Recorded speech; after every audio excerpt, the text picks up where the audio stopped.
Assalamu alaikum. Bonjour à tous et à toutes et bienvenue sur cette vidéo élaborée dans le cadre de la formation TIC en ligne des enseignants nouvellement recrutés. Permettez-moi tout d'abord de me présenter. Je suis Madame Zkat Ferida, docteur en chimie organique et je suis actuellement maître assistant classe B à l'université d'Annaba, au département de chimie. Et je suis chercheur au laboratoire de synthèse et biocatalyse organique. Je suis disponible tous les lundis et les mercredis de 10h à 13h. Voici mon adresse mail. Vous pouvez me contacter pour toutes questions éventuelles. Dans cette vidéo, je vous présente la matière que j'enseigne au niveau de l'université d'Annaba, autant que chargée de TD, qui s'intitule Technique d'analyse physico-chimique 2, qui est destinée aux étudiants de la deuxième année, licence Sciences de la matière, filière chimie. Il s'agit d'une matière découverte qui figure toujours dans le programme de licence chimie. Pour ce qui concerne le volume horaire, il comprend 1h30 de cours et 1h30 de TD par semaine, repartis sur un semestre de 15 semaines. Ce module était évalué avec un coefficient de 2 et attribué d'un crédit de 3. Concernant les objectifs de ce TD, à la fin de ce TD, l'étudiant sera en mesure de maîtriser plusieurs compétences clés.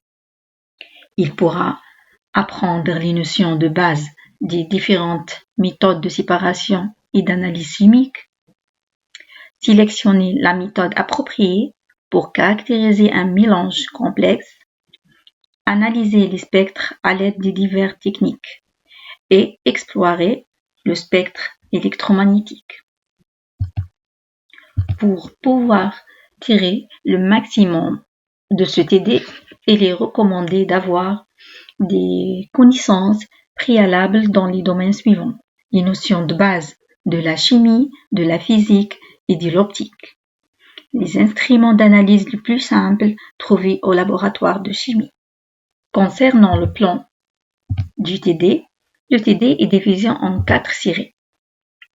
Série numéro 1 se concentre sur les notions de base de la spectrophotométrie, la lumière, l'absorbance, la fréquence, la longueur d'onde et les interactions lumière-matière. Cette série englobe aussi le premier chapitre intitulé « La spectroscopie UV visible ». Son principe de base est l'utilisation de la loi de Beer-Lambert dans cette zone spectrale. Série numéro 2 comporte le deuxième chapitre intitulé « La spectroscopie infrarouge », qui est consacré au mode de vibration moléculaire, au rayonnement infrarouge, aux principes de base et aux bandes caractéristiques d'un spectre infrarouge. Série numéro 3 se concentre sur le troisième chapitre intitulé « La résonance magnétique nucléaire », la RMN. Série numéro 4 comporte le quatrième chapitre intitulé « La spectroscopie d'absorption atomique », SAA. En ce qui concerne le mode d'évaluation, il est structuré de la manière suivante. Un examen semestriel représente 60% de la note finale. Cet examen évalue les connaissances acquises et la compréhension de la matière couverte durant le semestre. Un contrôle continu à raison de 40% de la note finale. À travers les interrogations écrites, les devoirs ainsi que l'assiduité et la participation. La note finale qui assurera la réussite de ce cours doit être supérieure ou égale à 10. Nous arrivons à la fin de cette vidéo. J'espère que les concepts abordés ont été clairs et utiles. N'hésitez pas à nous contacter si vous avez des questions. Merci.